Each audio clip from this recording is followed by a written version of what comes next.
right. All right, sports fans. Week 2 is in the record books, man. We had some thrillers this week, a few overtime games, some comebacks, and even a successful Hail Mary play. Something that you rarely see in the NFL. But ladies and gentlemen, we are live and in the building right here on YouTube, man. We are your favorite podcast on YouTube, man. Forget Pat McAfee. Forget his show. We are the real deal, man. The Real Sports Podcast. And this is Sports to Talk About, man. We got all the scores from around the league. And we got the Sunday and the Monday night game reviews. We got also who will find out who will be the king of the prediction champion for week 2. Find out who is the champ for week 2, man. We got all this and more right here, ladies and gentlemen, on Sports to Talk About.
Thank you guys for taking time out of your busy schedule to come watch us do what we do.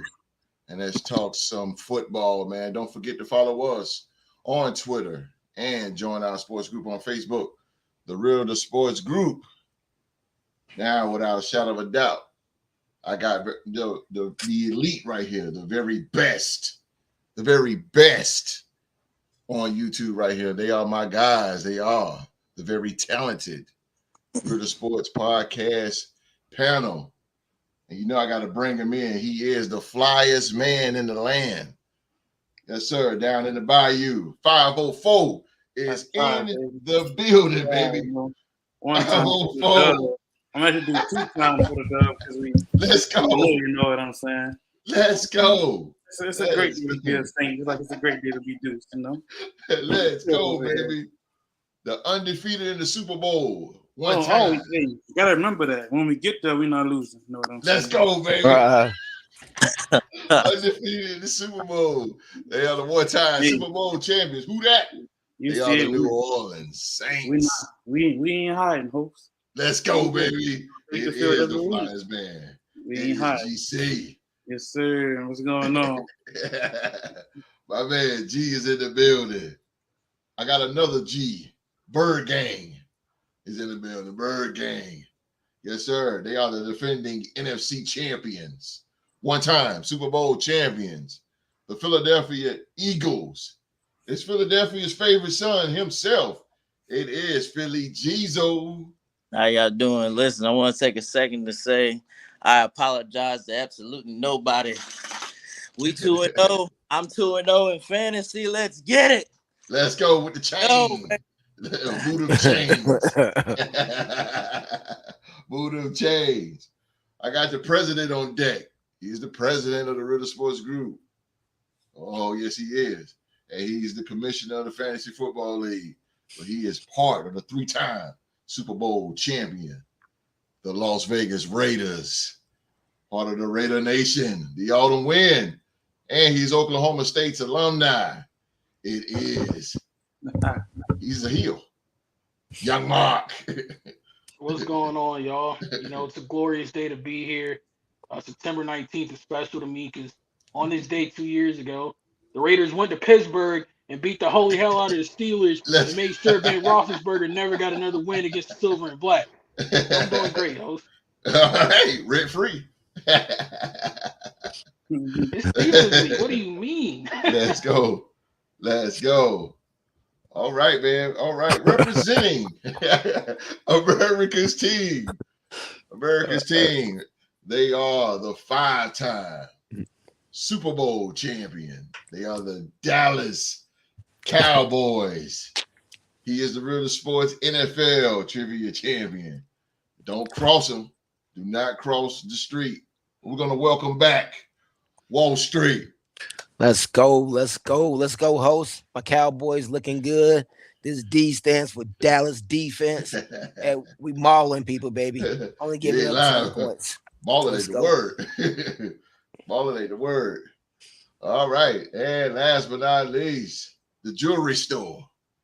The man with all the rings. Ladies and gentlemen, all the rings.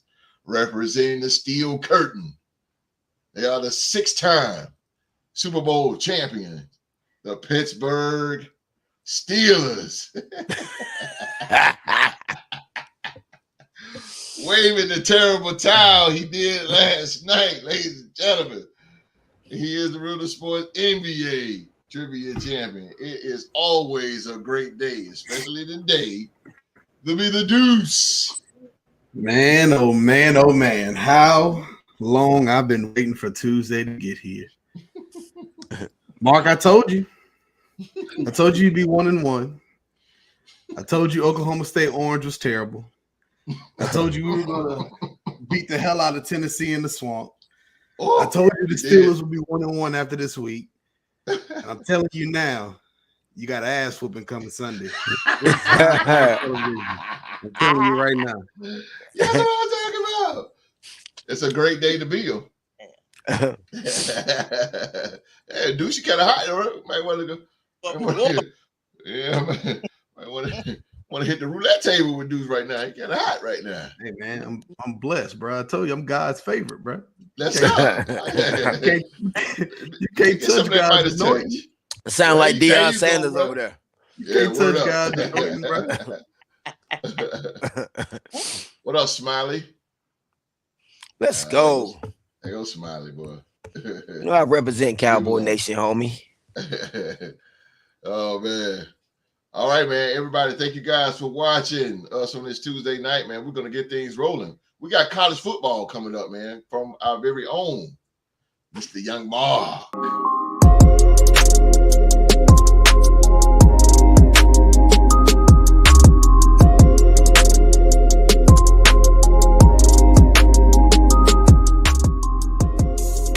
On the Mark with Young Mark is brought to you by the Real to Sports Podcast.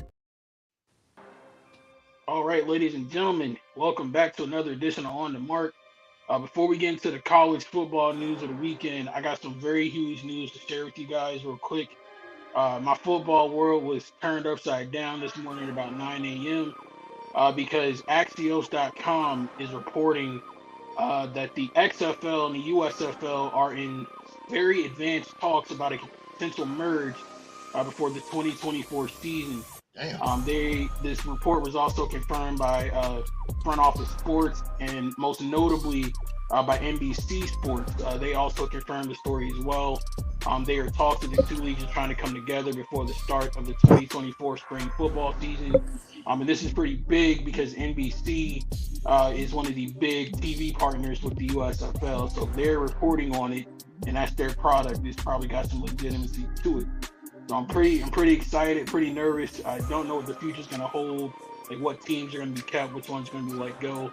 But it's a pretty exciting era for football all around. So I want to bring that to you guys real quick.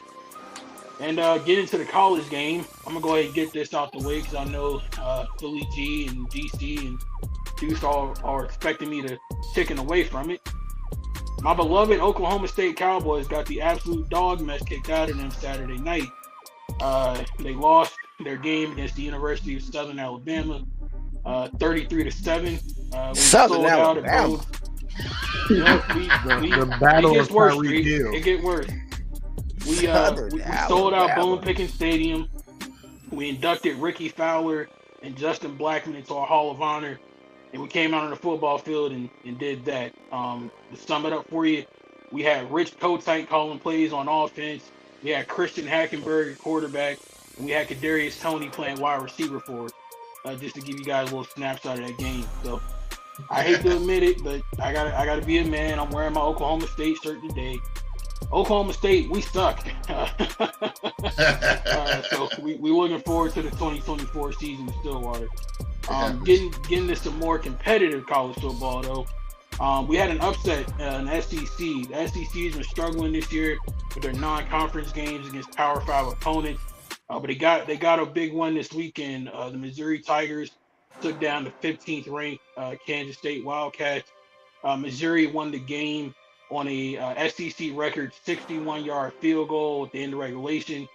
Won that game 30-27. So shout out to former Big 12 member Missouri on getting that huge win against Kansas State.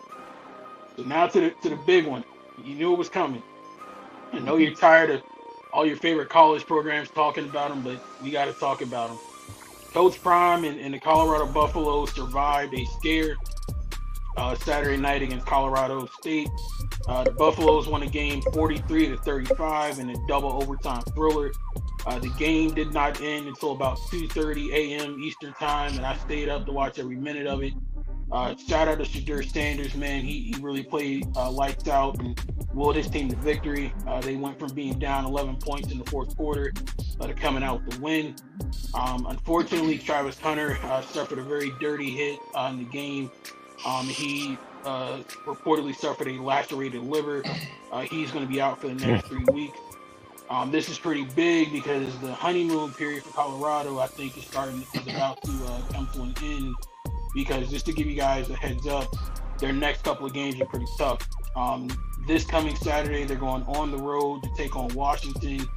And then the week after that, the reigning defending Heisman Trophy winner, Caleb Williams, is coming to Boulder to take on the Buffalo. So they got a little tough stretch coming up here, and they got to do it without their top target, Travis Hunter. So we're going to see the resiliency of Colorado and see if they can pull it out and keep it going.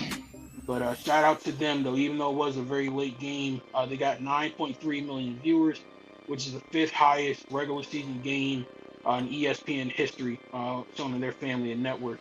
They outperformed and had more viewers than Georgia and South Carolina, and even outdid Texas and Alabama from the other week. And to wrap things up here for you guys, if you watched week 1 on the mark, I told you about the Portland State Vikings and how they went up to Oregon and lost 81-7.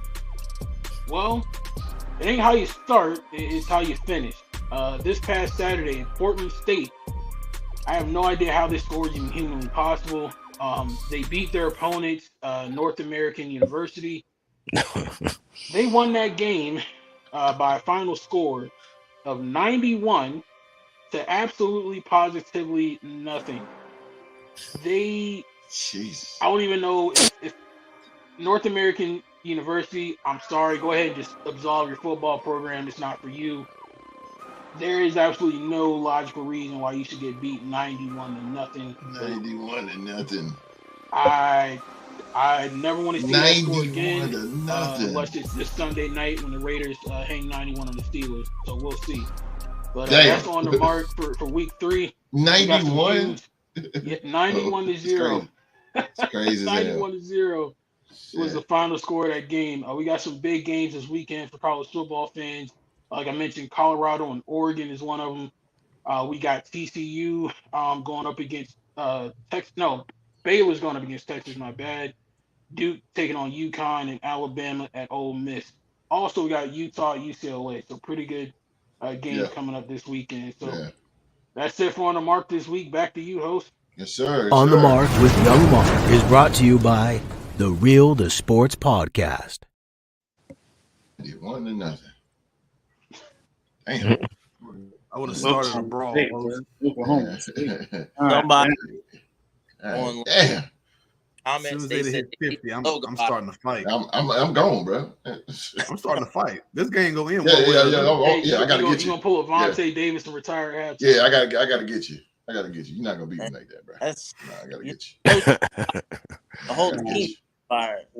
I played the full quarter. You running the score then? Yeah, you trying to run the score on me? No, bro. I gotta get you. That's cap. Yeah, I'm talking about cleats all the way up in here. No. All the way in here, straight Claymore. What do you say? The league coming out at that point. Hey, bud. Bobby Boucher, boy. real. Drop kick your ass. Damn, I didn't want nothing. Whew. All right, man. That was a good segment of On the Mark. Again, man.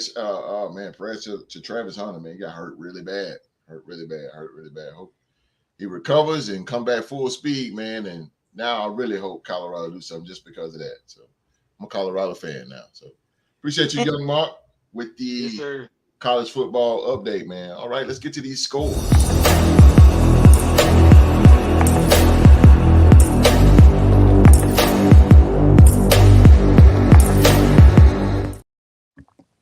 All right, here we got the scores here for week two. We got first game, man. We had Atlanta Falcons edging it out,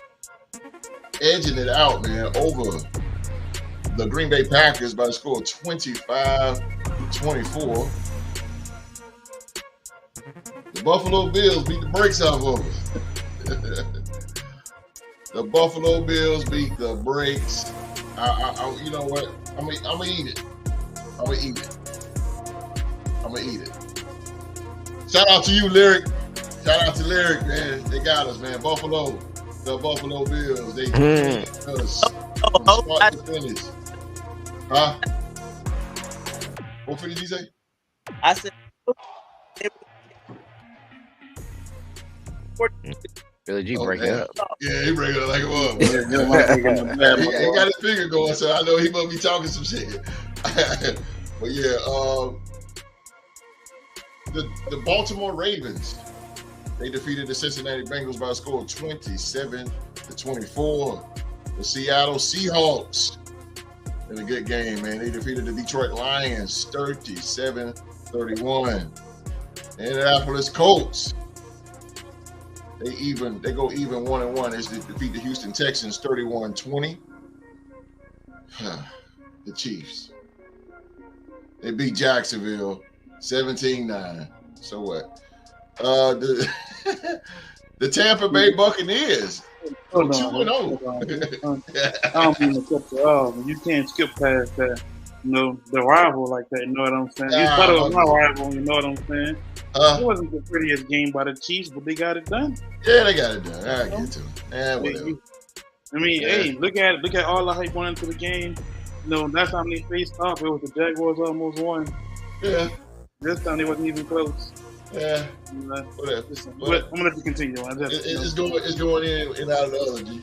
I got you. Don't care about the Chiefs.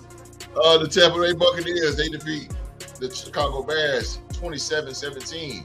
Baker Mayfield starting to catch fire. That running back that caught fire. Hey, somebody on the show said Baker Mayfield was gonna do the thing this year. I don't know who that was, but he sounded like a smart person. Y'all said the Raiders was gonna beat the Bills last week, so he ain't too smart. The Tennessee Titans, they edge out the Los Angeles Chargers 27-24. The New York Giants with a comeback thriller coming back from 21 as they defeat Arizona Cardinals 31-28. The San Francisco 49ers took care of business against the Los Angeles Rams 30-23. The Dallas Cowboys, they put a whooping on the New York Jets as they go 2-0 with a score of 30-10. The Washington Commanders. That was a lopsided, crazy game right there. The Commanders edge out the Denver Broncos 35-33. The Commanders are 2-0. The Miami Dolphins in the AFC East division game as they defeat the New England Patriots 24-17. And last night, the New Orleans Saints defeat the Carolina Panthers 20-17 as New Orleans goes 2-0. And the last Monday night game was last night again. The Pittsburgh Steelers, they defeat the Cleveland Browns by a score of 26-22. So, fellas, get to the question, man. GC, what is, out of all these games of week 2, man, what is the game that interests you the most? I caught myself watching a lot of the Seattle and Detroit game. Me too. And I was like, no, I was really like in tune with like before. I'm just like, like I'm really enjoying this. I was like, this is good. Even though the fantasy and we was wanting everything to go to DK. Shout out to Tyler Lockett for doing what he had to do on the other side, man. They look real good. Both teams look good, but that pick 6, man, changed everything. That's a fact, man. That's a fact. I'm with you, G. I'm with you on that one, bro. For the G, what game interests you, man? Yeah, we get you. The Falcons game, of course. I picked them to win, so I paid attention to that game and see how it would go. It was exciting. For those who didn't watch it, y'all missed a good game. You can tell by the score. I was happy that I picked them. Yeah, it was pretty decent. Went down to the wire, to the wall. Streets. Yes. What game got your attention on week 2? Man, I was watching the Kansas City Jacksonville game. You know what I'm saying? I wanted to see if Jacksonville was a player in the AFC.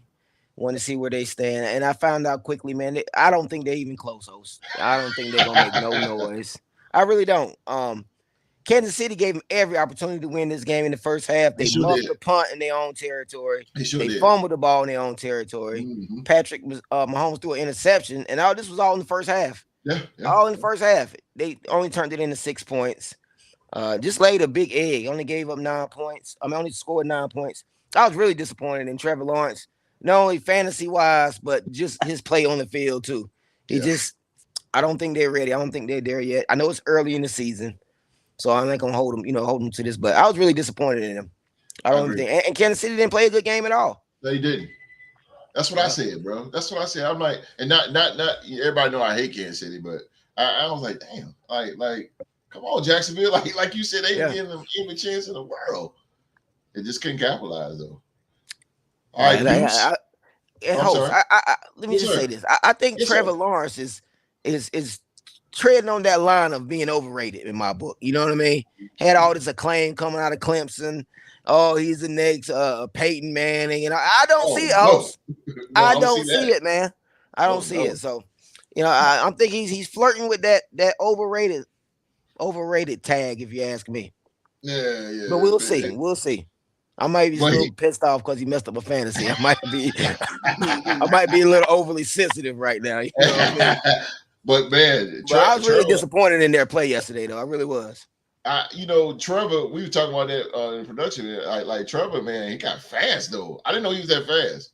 I never seen him run so fast. Like he was getting it, bro. He's always been able to move. I remember Clemson, he put them wheels on a couple of times. Yeah. For a tall guy too, he could go. Yeah, that's shocking right there. Yeah. All right, Deuce, what you got, brother? The most interesting game of the week for you. Yeah, the street took mine, to be honest with you. I was watching that game a lot, but the second one that jumps out at me was the Colts and Texans game. I think the biggest thing to me is, when Anthony Richardson was on the field, he was just exciting to watch, man.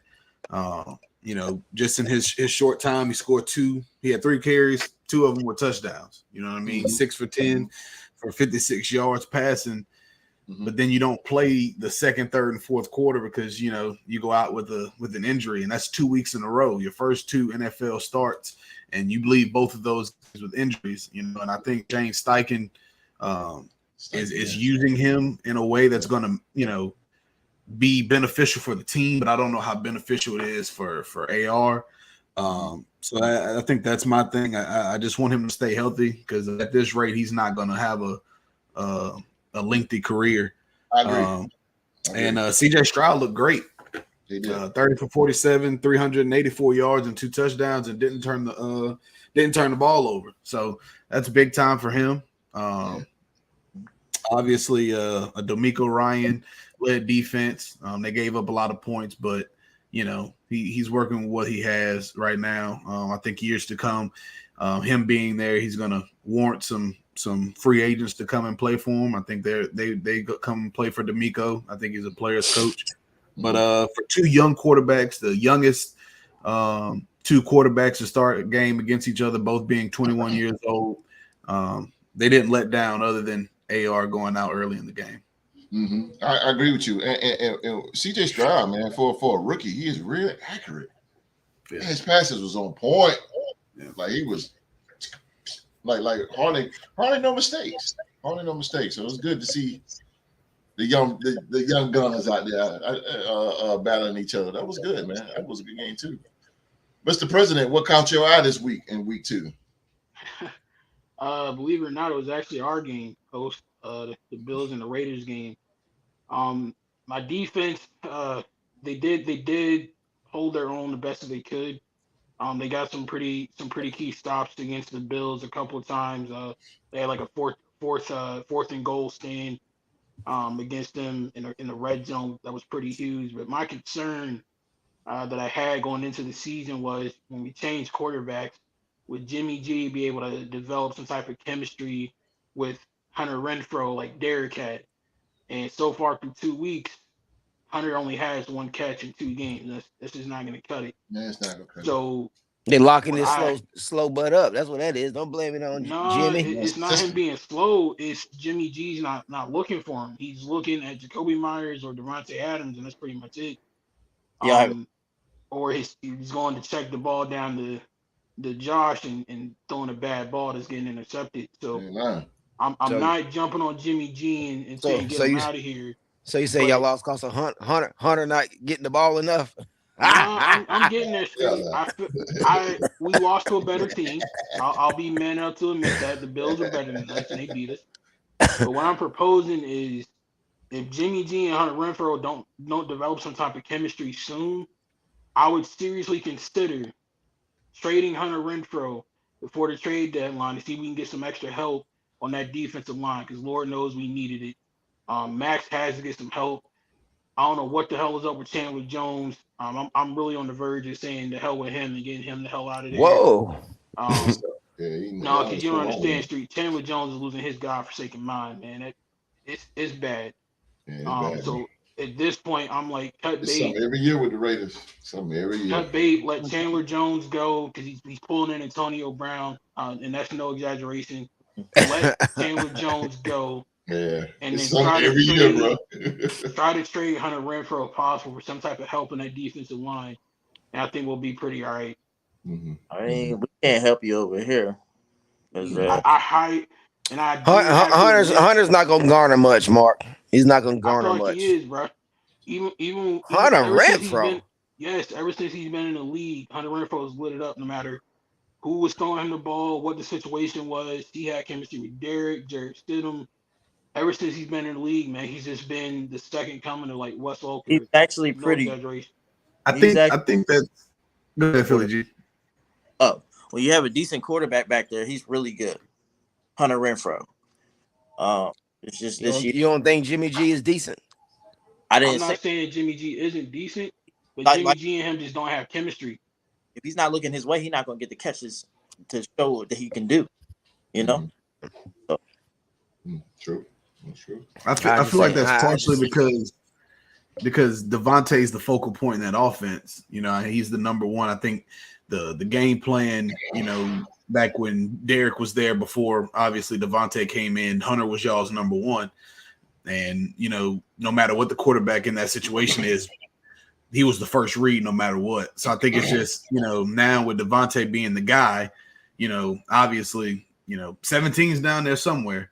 You know what I mean? Now, granted, the chemistry has a lot to do with it. You know, I'm dealing with the same situation. I don't think Allen Robinson's caught a pass since he's been in a Steelers uniform this season. You know, just last night we finally had to force feed George to get him going. You know what I mean? So I do get that, but at the same time, we did lose our number one week 1. You know, and so now instead of looking for Deontay, he has to find another option to go to. And I just think the progressions are, you know, just a little bit different and things like that. And well said.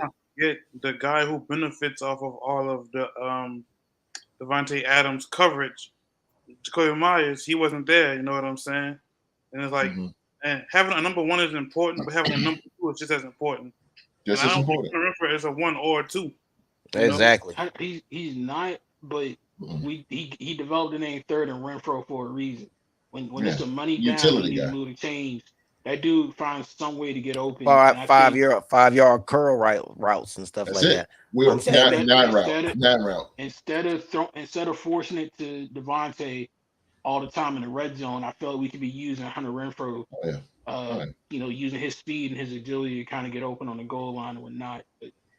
But one other thing I'll say real quick, host. I don't know what the NFL is doing with all this talk about player safety and all that.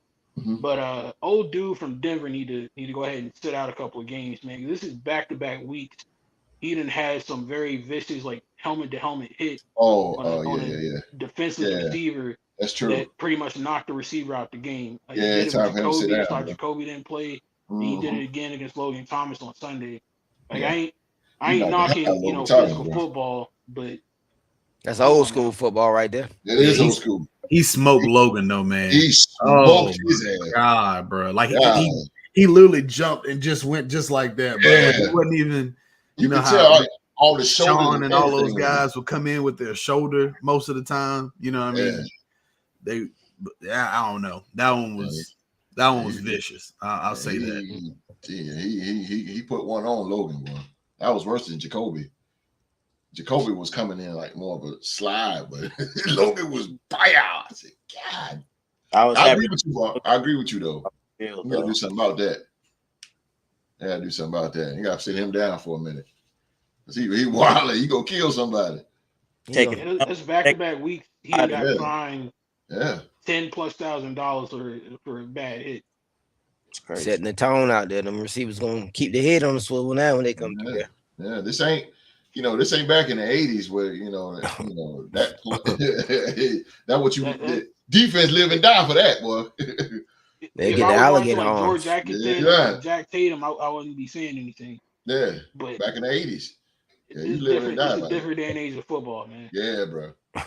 Totally different, man. Really quick, man. My game that really got me was the Detroit. That was entertaining. I'm with G on that one, and that Detroit game, the double overtime. I said, God damn, that was good. That was good, man. And what really got me with the Russell Wilson I said, come on, bro.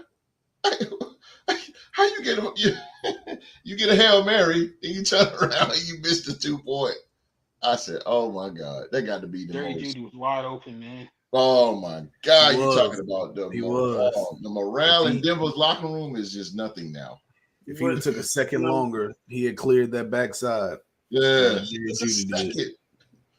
but Russ, I mean, they putting the heat on Russ. He had to get it out. Yeah, he had to get it out. But I used to think Roger Goodell hated the Saints. Maybe he just hated Sean Payton, and Sean Payton was just part of the Saints. You know what I'm saying?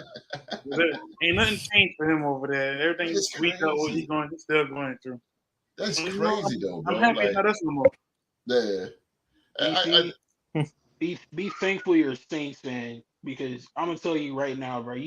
You do not know what it's like to have the National Football League hate your football team. Oh God, they gonna. You don't know nothing about that life. They gonna hate us. Okay, Mark. The Cowboys too, though. Well, the people hate the fans. They hate that star, baby. We've been getting messed over since Pete freaking Rozelle. I ain't trying to hear nothing. Yeah, Pete Rozelle. Oh yeah. I was just real for real though. That Pete Rozelle, Al Davis. That's forever rival. If you know football, that right there. That's a rival, bro. That is a serious rival. And he only got one Super Bowl, man. Who? BS. We're the most hated here.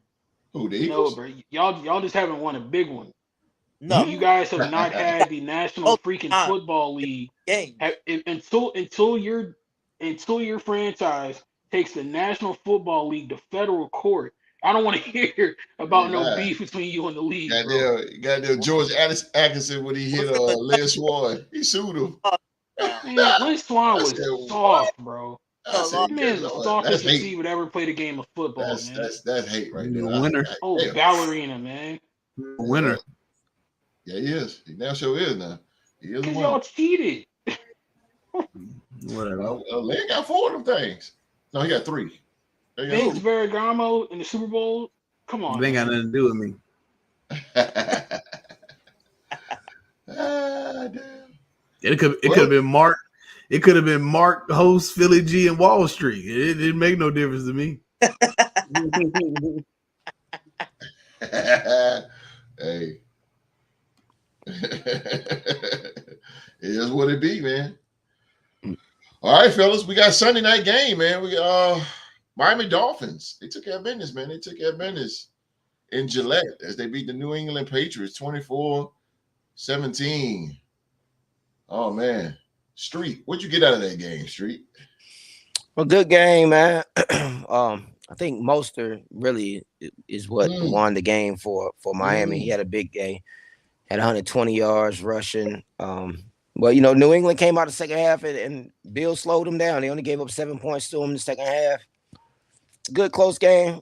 I just want to see what the Dolphins going to look like later in the season. I think they're going to be nice while the weather's good and all that. But I want to see that offense late in the season when it starts to get cold and they got to put it on the road. Yeah. And that's what I want to see. I want to see that run game really travel like that. You don't see it because they got to go to Buffalo. Yeah. I mean, they got to come to Dallas too. We play them this year too. Oh, okay. Well, y'all in the state. We play them this year, so we're gonna see what's up with them. What happened one famous time Dallas and Miami played.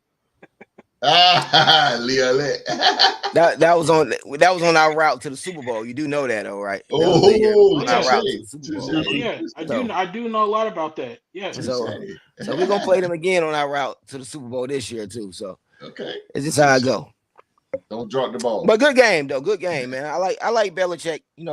I think he's saw something in that offense the second half and slowed him down big time. Mm-hmm. What you think about Tua? I like Tua. He growing on me a little bit. He's growing me like old mole or something. He's growing on me. I'm not just small quarterbacks, man. I just, like I said, I want to see when he getting touched up a little bit, when that pocket get muddy. He didn't prove nothing to you in this game? I mean, I expected them to beat New England. I just think they're a better team, but I'm just not a believer. I don't believe yet, host. I don't believe yet. Even though he put up the I don't believe yet. I want to see him. I got to see more. I got to see more. Yeah, it should be an easy win for Dallas. It should be. Oh no, it's not gonna be an easy win. I read that wrong. Shout out to Freeman Ramsey. Yeah, bro. But Tua, I just think, man, you get the heat on him. I don't think he has a very strong arm. I think it's a lot of timing on their routes, a lot of timing. You got to get the ball out. But I think if you make that first read, you stop that first read and you get heat around him, I don't think he's gonna hold up, host. To be quite honest with you, man. I don't know if he's gonna hold up. You got a point. You got a point on that. When you say the word timing, you got a hell of a lot of point on that. I'm gonna get to that. I'm gonna get to that. G, what you get out of the Dolphins and the Patriots, man?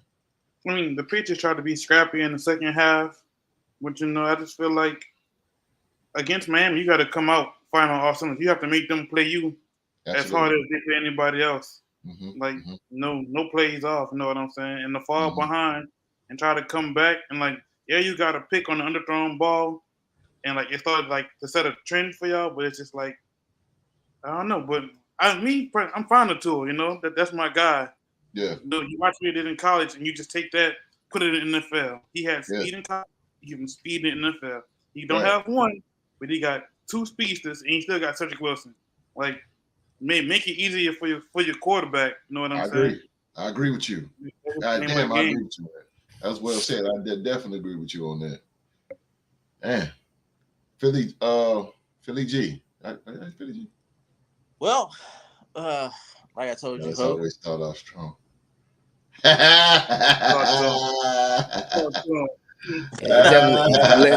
You're living in the past. You're living in the past, young fella. Come on with you, Philly G. Like I told you, I fell asleep, guys.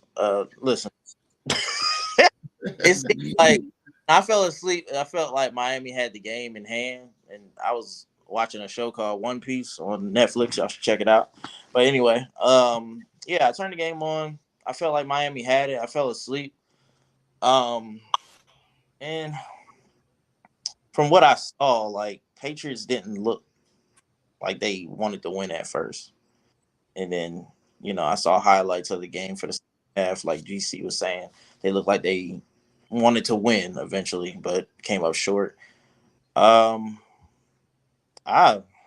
don't know what to say, Jose. I mean, Miami like how they look like on paper. They look really good. Patriots, they're a little bit better this year, but I don't think that they're going to win the AFC East playing like that.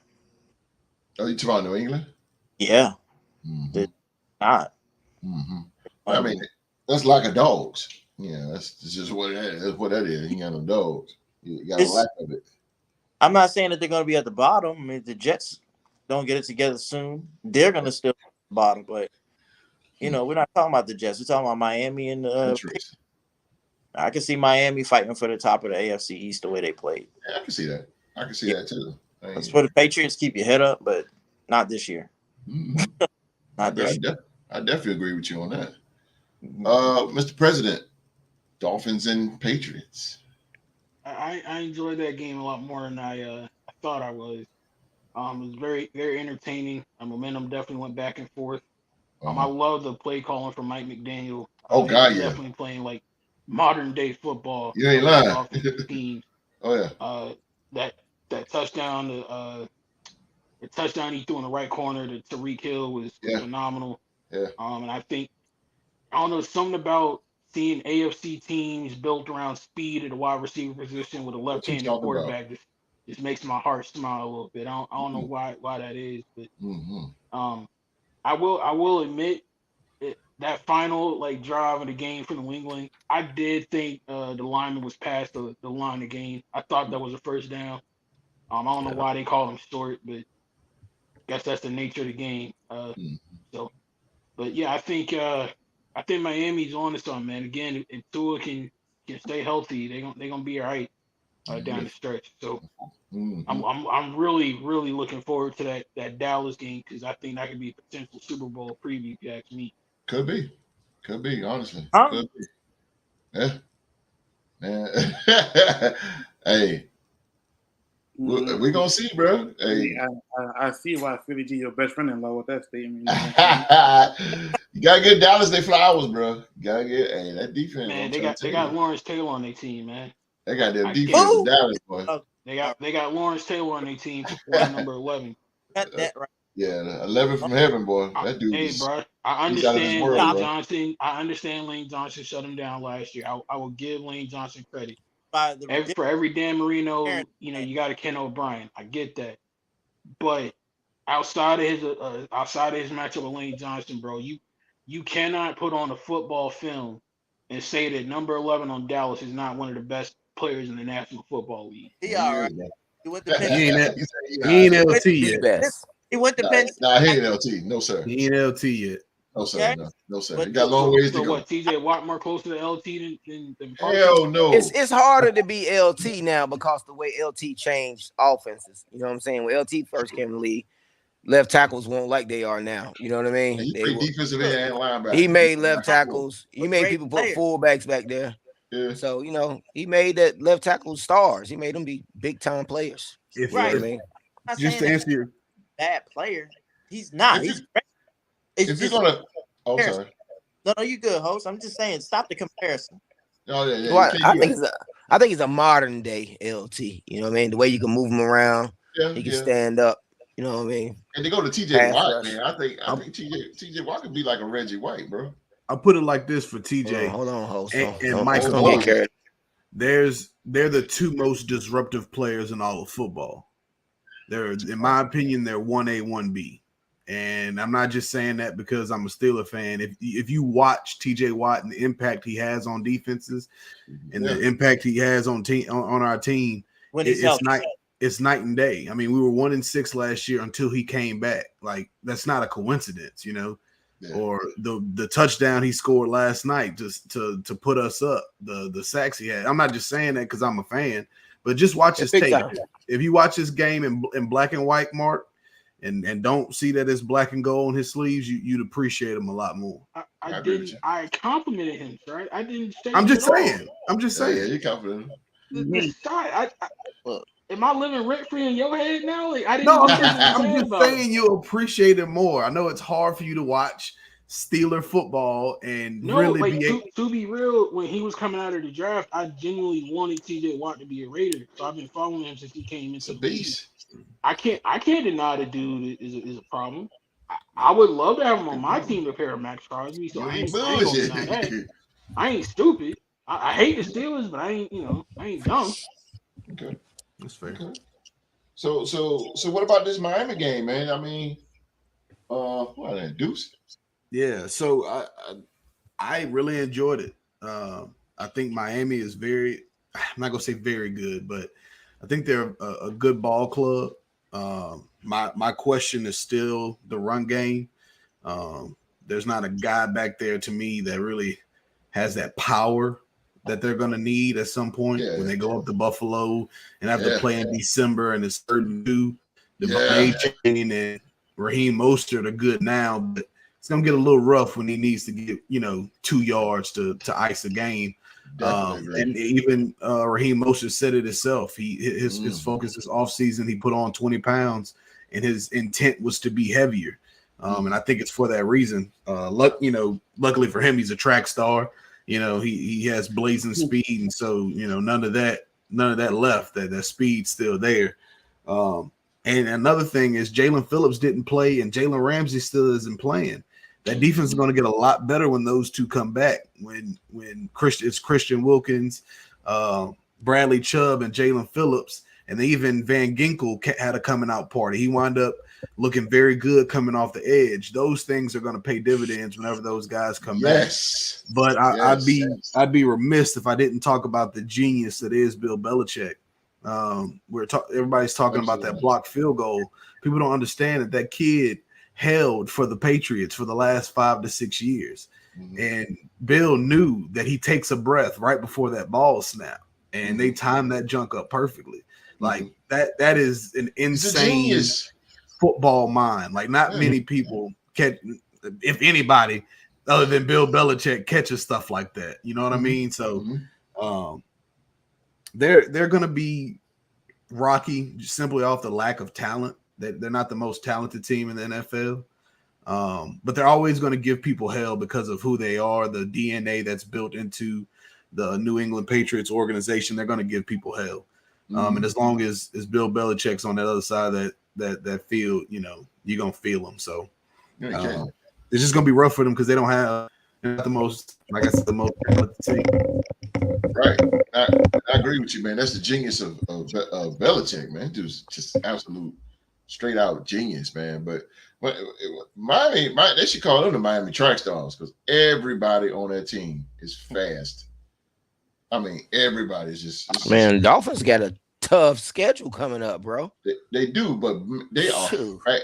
If you catch them, you're good because we got to look at Jalen Waddle was doing his thing. Braxton Berrios was doing his thing, bro. Like no, everybody's fast on that squad. This is Mark Duper and Mark Clayton again. Yeah, but them two they were fast. They was rough. Yeah. But I just think, man, a physical team. They're a finesse team to me. Yeah, they're finesse. But that's when you got speed. Of course, you're gonna be finesse. That's common. I wish they would go out and get a guy like Kareem Hunt who has both. He has that power and he also has that getaway speed too. So I think he would be a perfect addition. Check out the free agency. Yes, sir. you always show love whenever we got a player from Greensboro, and Dudley and all that junk. Let's show some love to Braxton Berrios from Raleigh, North Carolina, the beautiful 919 on 919 Day. Come on. Right, go from Raleigh, North Carolina. Yes, sir. Let me my bad. And Deuce and Street, y'all keep talking about they a finesse team and they can't play in the cold. You forget the slugfest they got into with Buffalo twice last year in the cold. They had that late Saturday night game in Buffalo last year in 201, and they played their hearts out without Tua in a wild card game against them in Buffalo and played them pretty good. So I think they kind of already shown they can hang in the cold. McDaniel's the type of guy. He's gonna have them ready. He's that type of coach. He's gonna have them ready. They got the NFC East this year, physical conference. You know what I mean? It is physical. They got a physical conference. They got to play us the whole conference this year. Then they got the Chiefs and they got the Bills twice. They got to play y'all, but the thing is, can y'all catch them? Because your secondary is good, but they're slow. Oh, we ain't got to cover very long. Okay. We got them dogs hunting. Hey, this is gonna be strength versus speed. We have a defensive line that can get after them. We do too. That's my point. That's what I was saying, Street. We both. So we're gonna take a banging against teams like us in Philly. Yeah, and even Washington with their defensive line. He gonna get hit. I want to see is he gonna get up. He gonna get touched. Parsons gonna touch him up a little bit. Marcus Lawrence gonna touch him up. Mm-hmm. We're gonna touch him up, man. I really want to see what they're gonna be like. Because it's like I gotta agree with those guys, man. I'm a D-line guy, and all four of those teams have, at least 3 of the top 5, I would say, D-lines in the league, including Washington. Especially if you go look at those names left to right, Montez Sweat, Jonathan Allen, Big Payne in the middle, and then you got Chase Young on the other side. Like that's a long day. That's a long day for any quarterback. And they young. Yeah. Young and hungry. We got a defensive line, some youngsters. They like to throw the ball. We like the pass rush. So that's what I said. Let's go. You got to catch him. That's what I'm talking about. Let's go. I want to love that game. History has shown that sometimes speed can overtake power. History has shown that, Street.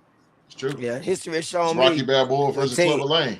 With teams like when they had the Cardinals, not the Cardinals, but the Rams, when they had Isaac Bruce and them boys. You see what New England went in there? Physical team went in there and cut their water off. That's true. You know what I mean? Physical ball club. That is true. Teddy Bruce. All that finesse stuff late in the season, October, November, December. Hey, when the season is long and them legs not as fresh, when you're in this week 17, then we're gonna see. You looking in the mirror, Street. I want you to say that now. The defense gonna shut them. We're gonna cut their water off. I'm telling you. I'm asking him to change his way.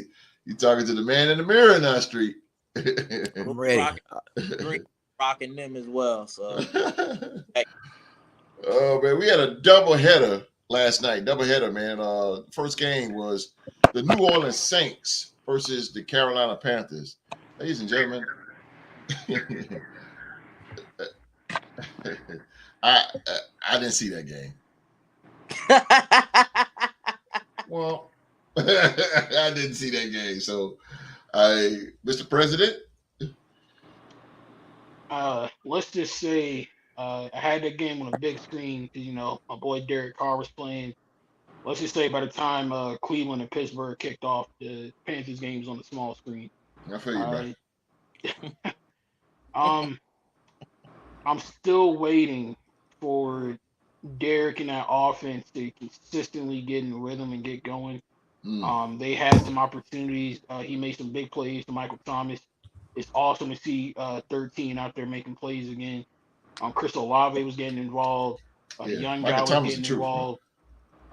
So Derek is he's definitely developing rapport with his receivers and skill position players. But I think the lack of that consistent run game is preventing them from getting into a passing rhythm on offense. So I'm still waiting for them to get that fine tuned. But Carolina's defense has shown me a little something too. They played a little bit better than I expected. I hope Shaq isn't out for too long. So he got rolled up on during that game. But yeah, it's going to be a little bit of a grind for Bryce Young and the Panthers for them to get going. But Shout out to the Saints, man. They 2-0. I'm happy for them. Okay. And I didn't see the game. I did see some highlights, boy. Carr threw that dime to Michael Thomas and Olive. Oh man, dimes he was throwing, bro. Shout out to the receiving core for the New Orleans Saints. The big three. Duke. Yes, sir. The Deuce. What you get out of the game? The Panthers and the Saints. Yeah, similar to what Mark said. I'm just kind of waiting for some consistency out of that offensive group. Obviously, the weapons and everything's there. I don't know. I think it's a lack of chemistry, a lack of time on the field together. But I think it's coming, honestly. Like I said, the talent's there. I think once AK comes back, it's going to bring a huge piece back for them. But the offensive line has to play better. That left side of the offensive line has been getting mauled to start the season. Trevor Penning has been bad. So we got to see what they're going to do. And as far as Carolina goes, I feel for Bryce Young and Justin Fields. I think they're in two of the worst situations that you can possibly be in as a quarterback. Absolutely.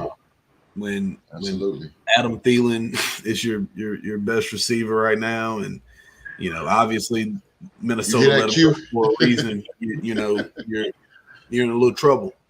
Yeah, bro. And his next leading receiver was a running back. So that just kind of shows you where their season is headed. I just hope that they can protect that kid, because when you draft a kid number one overall, or number one overall, number one, number two? Yes, number one overall. TJ went number two. Number one overall. When you draft a kid number one overall, he doesn't sit. You know what I mean? No matter what the situation is, they're going to play him all season long. So I hope they can protect him and keep him upright. But shout out to the Saints defense. Everybody thought they were getting old. Everybody thought that they were, that they weren't going to be as good as they were. And sure enough, they've only given up one touchdown in 2 games. So as long as they playing that way and playing complementary football, physical, they're still going to be good. They're going to win their division. Tampa Bay it looks like the team that's going to give them problems. I just don't believe in Atlanta still, but I can be honest, Tampa Bay does look pretty good right now. Yeah, real talk. He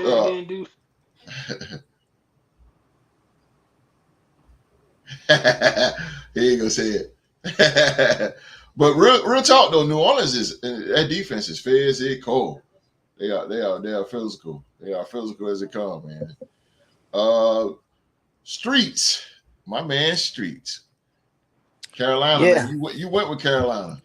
Yeah, I was actually at the game last night. I went to this game, and terrible game, man. It was a terrible game to watch. I ain't gonna lie. Derek Carr, I'm sorry. I do not see what y'all see in Derek Carr.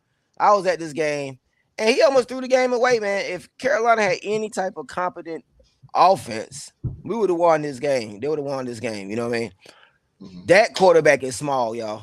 I'm telling you, he is a little man. Are you talking about Bryce? Yeah, man. Yeah. One time they bumped him. He fell. I mean, he just can't take any type of bump. He's going down. I really wish they would have took the kid from Florida. I could just see him being the second coming of Cam in there. I could just, they just need somebody that can move the chains. Somebody that can move the chains, man. Yeah, I said the same thing. He got to have everything right. He need them receivers from Alabama on his squad. You know what I mean? To help him out though, because like he said, there was no separation from the receivers. He really had nowhere to go with the ball. They're just not a very good team, man. I think they should have kept Steve Wilkes. At least they had a running game. Thank you. They didn't lean on the run. They shouldn't have never traded Foreman. I thought he was a more physical back. They got Miles Sanders in there, a little scat back. It's not happening, man. They were stuffing it last night. The Saints defense was stuffing them, and it wasn't until late they made the Carolina made it a game. But it was really a bad game to be out there and watch. They gave you nothing to cheer for last night, Carolina. Just a very, very, very, very bad performance, man, on the offensive side. The defense came to play, though. They came to play. You said, I was talking to Q today, and you said the exact same thing I said.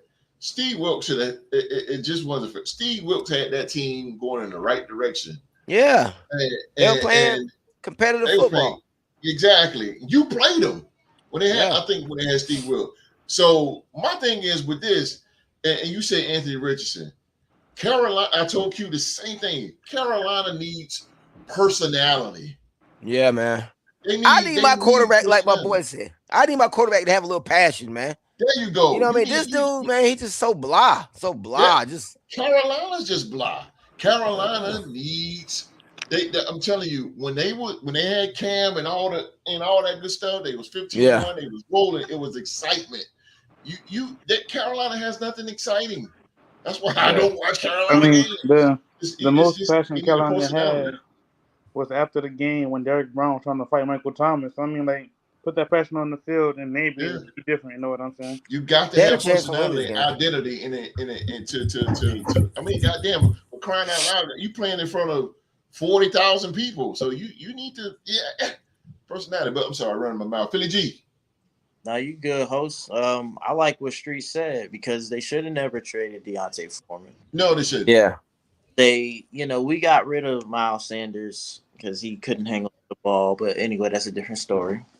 They should have kept Steve Wilkes as the head coach. I picked the Panthers to win this game, and I felt confident. GC knows about it. I felt real confident. But after that turned during I think like the third quarter, that turned into stupidity, is what I felt. Yeah. Because it's the Panthers, bro. What did you really see? They have a good defense, but my whole thing about that game was, the Saints could have played better. They didn't really have it as far as their offense, but they won the game. They got the job done. Shout out to Tony Jones Jr., by the way. Ran a hard game. For Panthers, I just didn't understand why y'all didn't play Burns the whole fourth quarter when you needed him to get back in. It's not like get back in that game.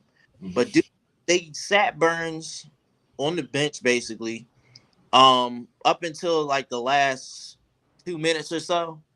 Yeah. Then you put him in the game when they're at the goal line about to score to put the game away.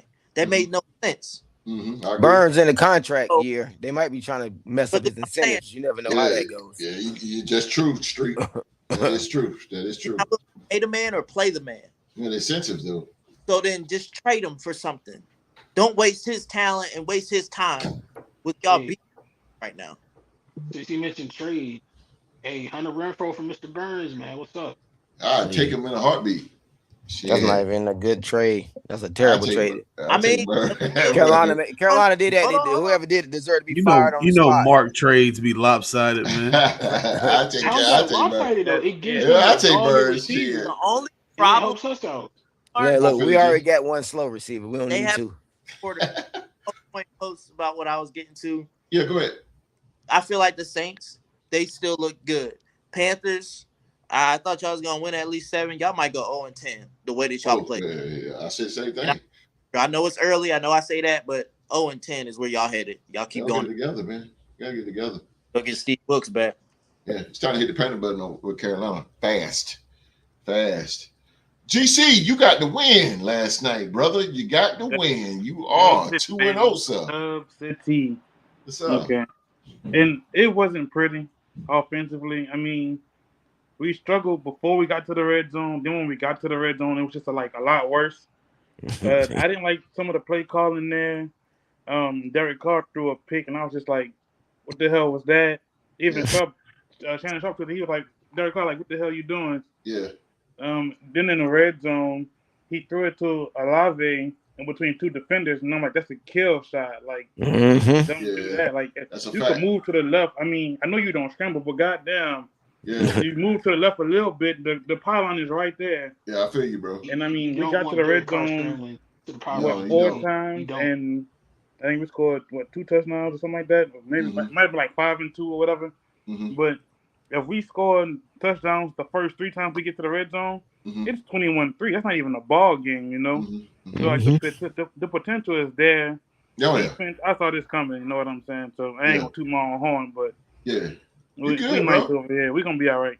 Defense is physical, and it's gonna get better once Alvin Kamara come back, and they're gonna be more of a dangerous threat.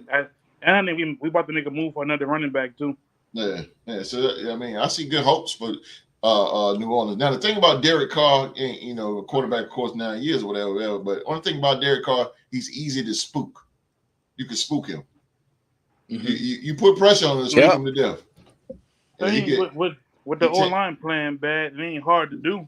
Yeah. You know what I'm saying? Because when that crowd was getting loud, he threw that pick the best. Yeah, that's the way to get Derek Carr to spook him. Because he gets spooked. He gets spooked quick. And it's probably because of their injury. But man, Derek Carr, man, you put pressure, he spooked, panic, like he did that with us, and he threw a lot of bad passes, a lot of bad decisions. He's easily spooked. Couldn't agree more, host. He is easily spooked. Now he can throw that thing on a dime now. Don't get me wrong now. Hold on. But he's just easily spooked. But that's what pissed me off about him, man. I'm like, damn, man, just stay in the pocket one more second. But he is aggressive though. I give him that. Yeah, he's a leader. And he got that mama mentality now. He'll get your ass fired up. And he get you fired up, and he will bring you. And Mark seen it several times. You down 10, he gonna come back on you easily. He gonna do some Montana stuff on you. All right, get to the last game here, man. We have the Pittsburgh Steelers. They took care of business, man. They took care of business in the AFC North Division games. They beat the Cleveland Browns by a score of 26-22. GC, what you get out of that game, sir?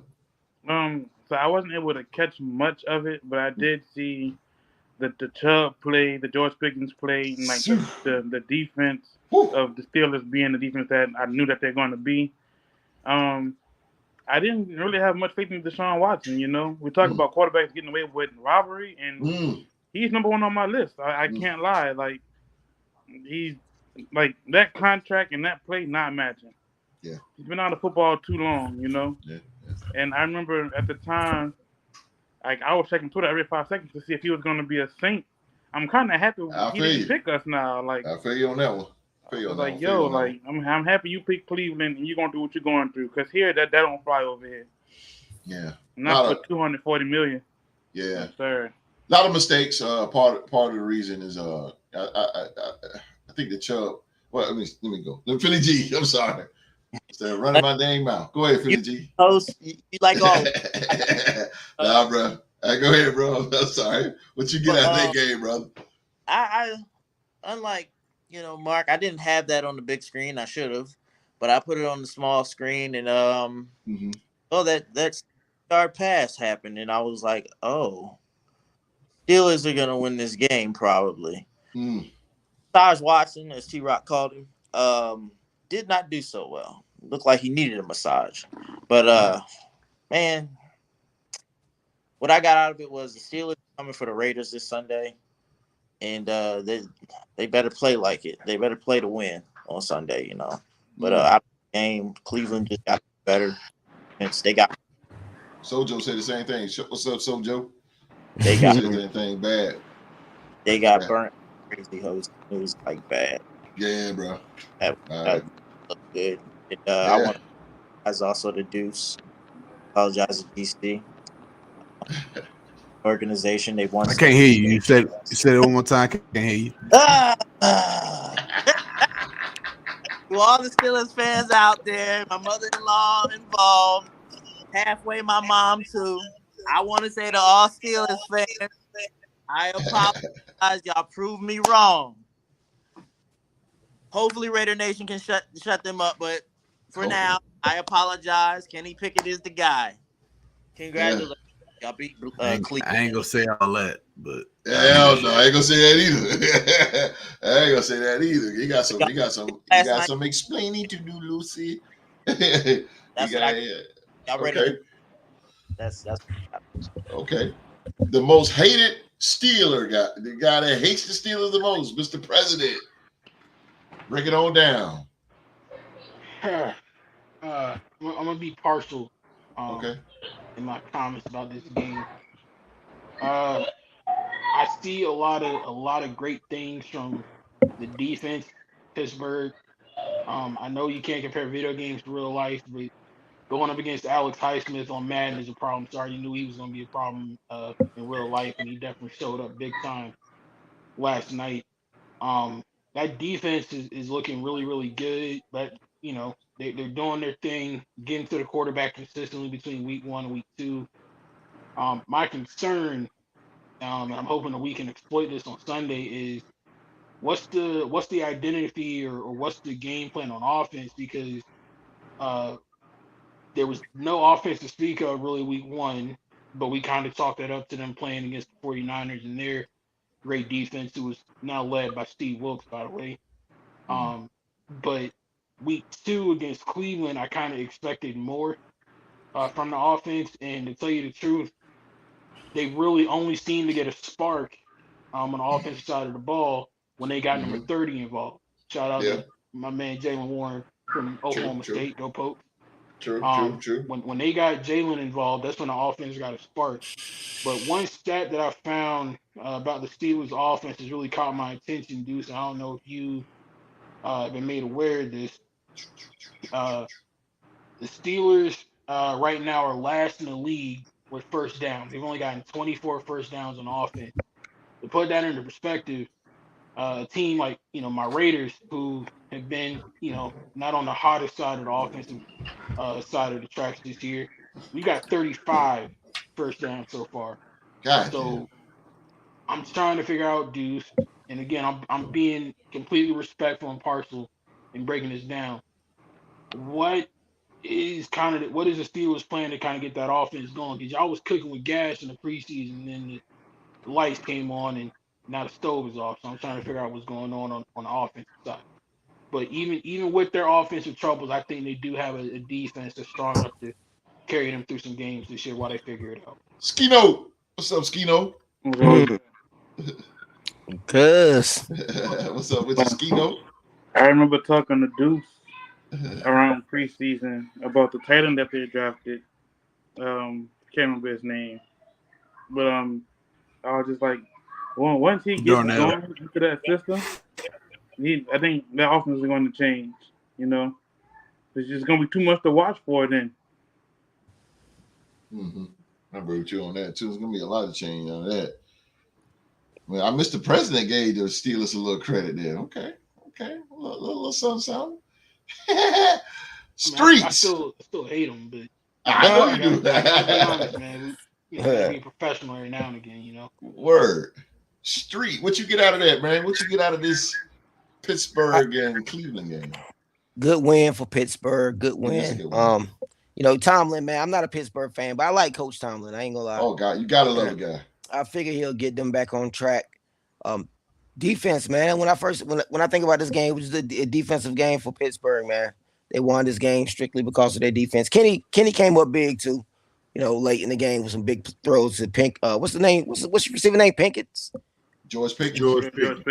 Pickens, yeah, big catches, big plays by him. But it was a defensive game, man. Watt with the defensive score to seal the deal. Yeah.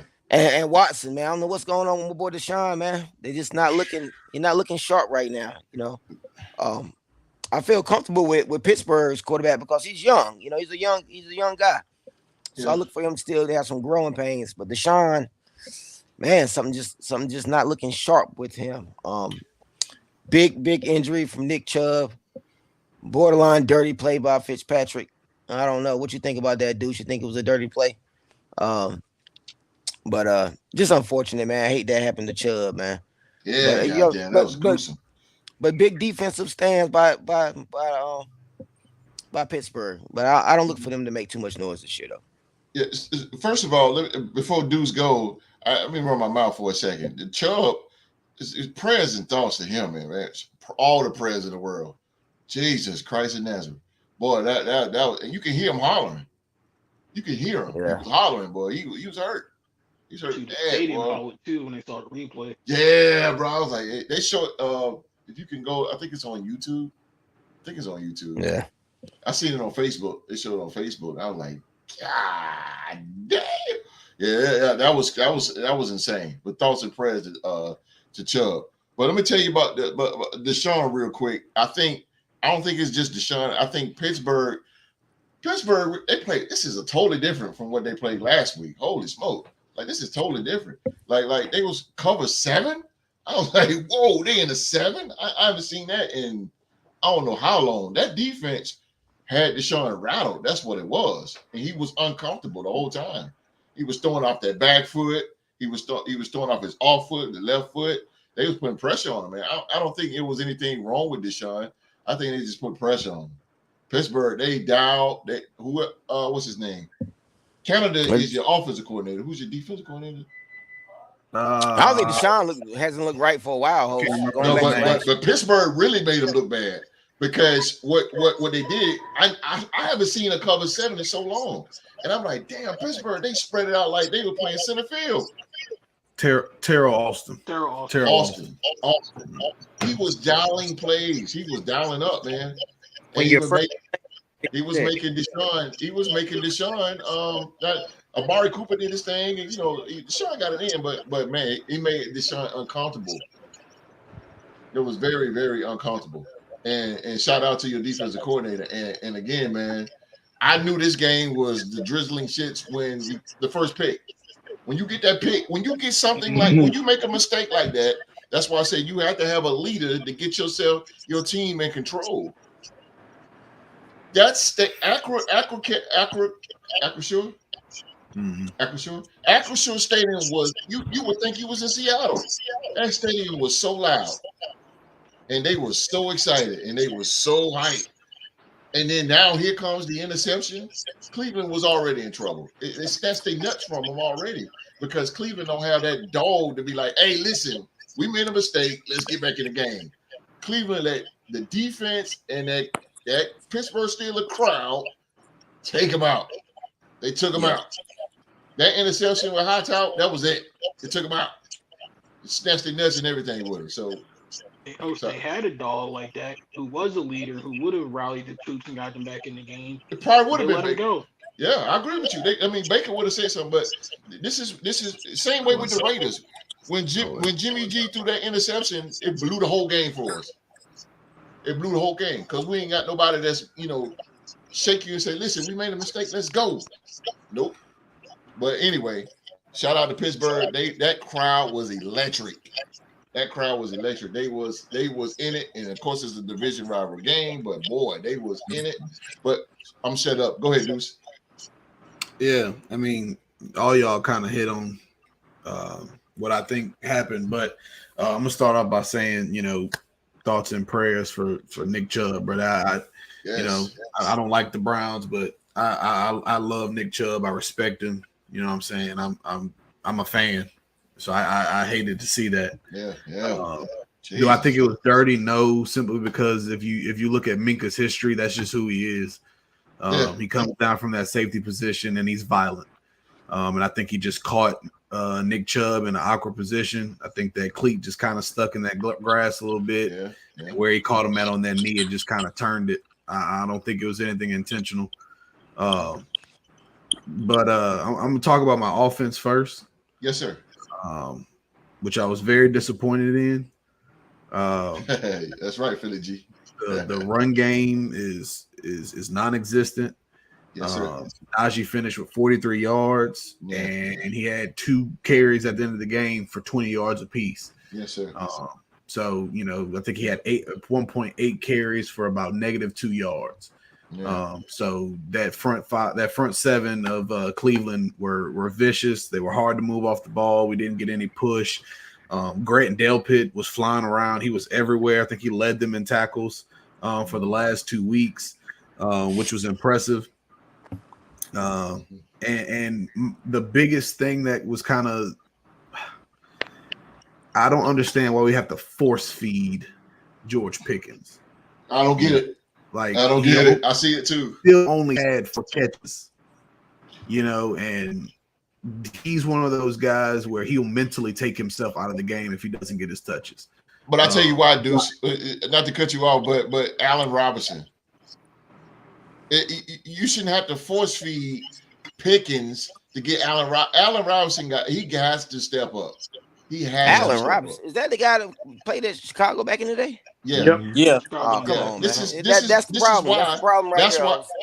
Well, that's why they was going to Pickens and forcing it because Allen Robinson was not coming out. He was running around, but he wasn't coming out. I'm sorry, Deuce. I'm sorry. No, I mean he's been a journeyman.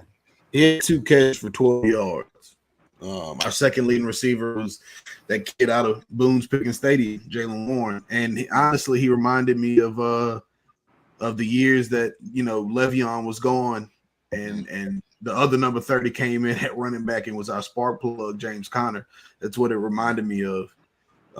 So I'm just I want to blame Matt Canada, to be perfectly honest with you. I've been kind of done with him since the last few years. And it's just been getting worse and worse. Like in certain situations, we get tricky for absolutely no reason. We get gimmicky when that's not our style. And that bothers me. When it's 3rd and 1, and instead of going to your bell cow and Najee, even though he's not going, like those are the things that get your running back going mentally. It's like, okay, look, we need 1 yard and I trust you to go get it. But you run a trick play and toss it out to number 11, Calvin Austin, around the corner, and they just come down and blow it up. Like it's deflating, when you could make the momentum swing in your favor, and you do the exact opposite. And now here comes my defense having to, play their tails off even more just to keep us in the game.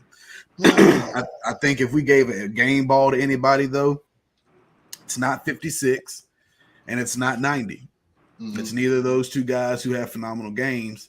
It's Presley Harvin III. You watch that game, not 3 times when our offense stalled, Presley was able to down that ball inside the 5. Mm-hmm. And I've been in Acrisure Stadium, and when you get down into those ends and you get close to those, backed up in those end zones, it's really, really loud. Mm-hmm. Something about TJ when he gets down there, he likes the fans that sit right behind that field goal post. It gets him going. They start playing Renegade, and things get hectic bad for the opposing teams. So Presley Harvin was absolutely phenomenal. The defense spoke for itself, and I think we just rattled Deshaun Watson early. I mean, you come out the first, I went to go check my phone. I was living in the gym, and we were up 7-0. I'm like, okay, we got the ball first. The offense got going. Kenny's going. We're rolling. Right. And sure enough, it's Minka and Alex Highsmith in the defense. You know what I mean? So I think we got in his head early. And I truly believe we rattled him because he had 2 drive killers that were 15 yarders, grabbing a face mask because he's so frustrated. He's running for his life. He did rip the face mask. He got away with that. Jones is jogging through routes when he needs him to run at full speed. I don't know if you saw that play, but he kind of come on, man, you need to get going, So I think we just had him rattled early. But once again, man, I'm happy to hear that Chandler Jones isn't playing well. I'm happy to hear that your defensive line isn't stopping anybody, because maybe we'll get our run game going Sunday in prime time. Because playing against the 49ers last week and playing against Cleveland this week, we couldn't get them going at all. So hopefully we can come, we can go over there to that beautiful stadium y'all got built over there in Vegas and get that run game going. But let me run my mouth with one more quick second that really got me ticked off, man. But with Canada, I said, Cleveland is playing over the top. Why not run a trips bunch? Come on, bro. Kenny Pickett that's not his strength to throw it downfield. They looking for it. The trips bunch and put Pickens in, and that will get Allen Robinson in. Was it trips bunch 32 snug? Is the play run that? I'm saying get the dude. I'm sorry, man. Yes, sir. You induced literally sound like how me and every other University of Maryland fan felt for years when he was up in College Park. Mm-hmm. I ain't trying to help my enemy, but I think how Drew to the game's coming over here every week saying Baltimore got to get rid of their OC. Yeah. I think Pittsburgh might be in that ballpark this year. Oh yeah, man. Oh yeah.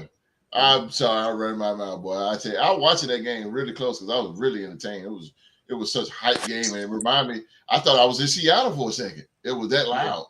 That's the beautiful thing about Steelers fans. Like, we can go anywhere just about, other than I'll say we can't go to Dallas and outnumber Dallas. Oh yeah, Dallas is huge. And San Fran is hard too. But anywhere else, we have home games just about in every stadium. Money. Yes, sir. Not in Philly. You have him in Oakland. That's what you Yeah, we do. You Actually, definitely didn't have him in Oakland. Oh, I'm the enemy now, prick. Right. Well, he's on to me, Deuce. yeah. Where? It's terrible towels everywhere. Everywhere we play. Everywhere. Everywhere. That's the second biggest fan base. The Cowboys and then the Steelers. 90% of them is bandwagon fans travel. that don't know a lick about football. Yeah. The thing is, host. They know they like to win. People say that we travel well. Wherever we go, it turns into a home game for us. There you go. I want you to go back and look at the game against Atlanta last year, and when Mike Tomlin walked out of that stadium. I want you to just go look at it. I'm just saying. Look at our game last year. That shit was loud as hell. Few. That shit was insane. That shit was insane. That was a loud stadium. We travel well, man. Word. I feel like every team travels well. No, that's not true. No. That's not true. That's not even close to being true. Hell no. And I'm not talking about well. I mean, make you reconsider what stadium you in. There you go. There you go. Like third down. You like, why the hell is everybody in here hollering because we on offense type joint. I put money on it, bro. And I hate to say this, but if history's taught me anything, when y'all come to Allegiant, there'll be a whole lot of Schemo. up in that joint. Yeah, especially places like that. Like we do. Had rivalries for years. They like to come to those stadiums just to feel it. Like you can feel Washington, it's gonna be more. It's gonna be a whole section of Cowboy fans if they play the Cowboys. Same way if they go to Dallas, it's gonna be a lot of Washington fans. I mean, it's just those guys runs in pack. A lot of Dallas fans show up in Philly, and a lot of Eagles fans show up in Dallas. Absolutely, man. Well, ladies and gentlemen, the Sunday night games and the Monday night games have been reviewed by the podcast panel. We hope that you was entertained by the podcast panel and their reviews. We're going to the king of the predictions for week 2. Who is it going to be? I'm going to run through this really quick here. I got to get to man. Who's it going to be? I'm going to get out of here. I'm going to process by elimination here. I know I'm going. I'm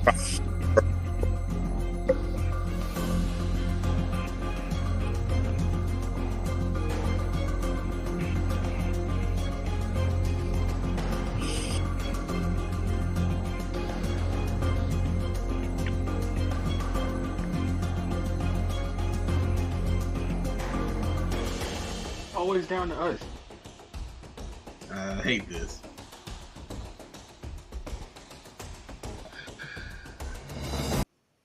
We got a tie. We have a tie. Jesus Christ, Mark. How ironic is this? The Deuce and Young Mark at a tie, ladies and gentlemen. So that means we got co-champions here for the first time. Young Mark has 2 in a row. Co-champions here. The Deuce. This must be how Kobe and Shaq felt when they had to share that All-Star MVP. Let's see here, man. To go through the standings real quick here. Philly G pulled up the rear, 6-10.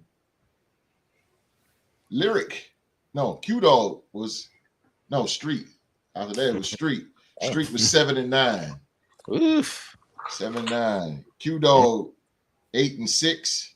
Lyric was 9-6. And Mr. President and Deuce tied 10-6.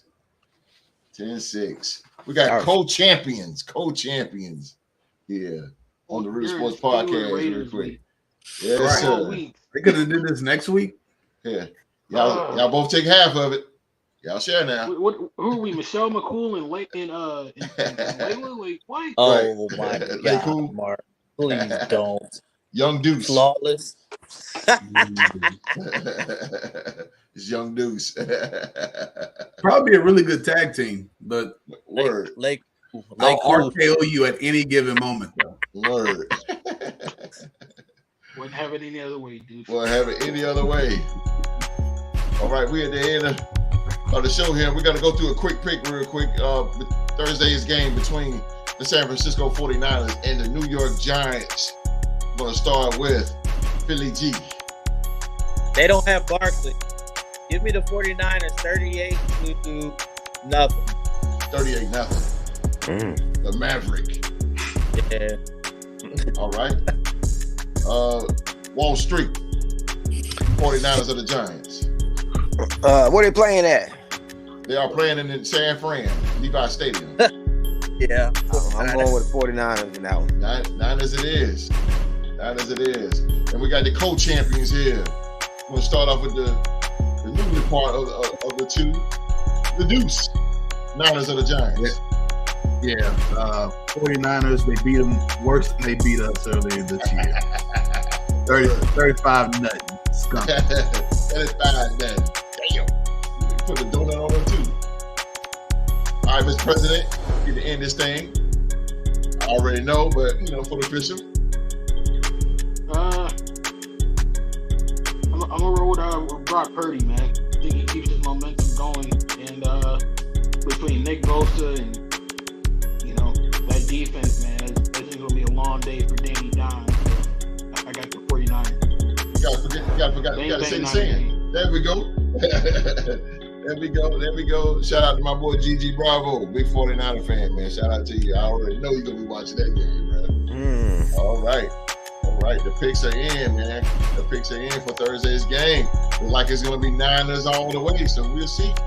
We'll see come Thursday at 8:15 p.m. kickoff on Amazon Network here.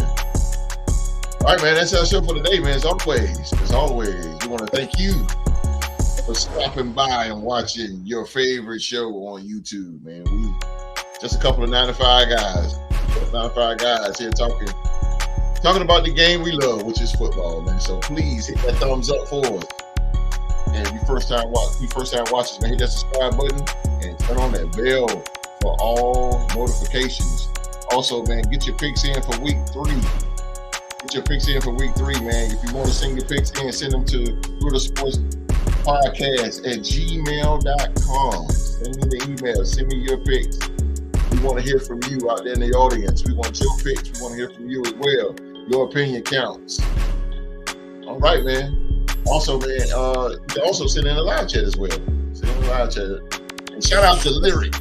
Shout out to Lyric, man. The first woman to be on the Real to Sports talk show last week, man. She represent the Buffalo Bills, and she represented them strong, man. They came in, they beat the brace off of us. But shout out to Lyric, man. Shout out to Lyric and the Buffalo Bills. And hopefully we will see her on Saturday on the Real Sports Talk Show. Shout out to the Q-Dog, the OG. Shout out to the OG out there, man. It's watching, man. And it's good. It's good to have Streets back. He is back. What's going on, people? Give it to us, Streets. What you got for us? I just want to tell people, appreciate them checking out the show. Y'all taking y'all time out, y'all day to check in with us. We really appreciate that. And all Cowboy Nation, just take it one game at a time. We got a big litmus test coming up against them 49ers. I feel like we're going to pass it with flying colors, host. Let's go. No doubt, man. It's good to have Streets back in the buildings with us, of course, man. So come on back this Saturday. The podcast panel got more, man. They got more for you. They got all the predictions. The podcast panel, they are ready, and they are fired up for week 3. So, again, man, they got the week 3 predictions, and we will get to see the rivalry between the Deuce and Young Mark this Saturday. It's the Pittsburgh Steelers and the Las Vegas Raiders go head to head, man. So we get to see that rivalry between those two guys, because it's gonna be some junk talking in that. So, and also, this is gonna be a shocker. We will have an NFL trivia showdown Saturday. Oh yes, we will. Oh yeah. We got the Real to Sports NFL trivia champion, Wall Street. Oh, he is putting his title on the line. I guess the longest reigning NFL trivia champion, Young Mark. Can Young Mark bring it on home? Bring it on home, man. We will have a quick NFL trivia showdown at the end of the show Saturday, live on YouTube at 1 p.m. We're going to get out of here because it's time to go to bed and people are hungry. Lyric, Q-Dog, shout out to you, man. Shout out to you. Coach Champ, week 2. Coach Champ. I'll see you Saturday, Deuce. Yes, sir. Yes, sir. Y'all share now. You hear? Don't meet me there, beat me there, young Mark. You heard him, baby. Philly Jizo. Yes, sir. Chain game, baby. Let's go. And streets, man. Streets, no doubt. No doubt, man. Everybody, we will see you guys Saturday. We got the predictions and we got a little bit of trivia for you right here on the Real Sports Podcast. Until then, everybody, you know the saying, be safe, stay safe. We out.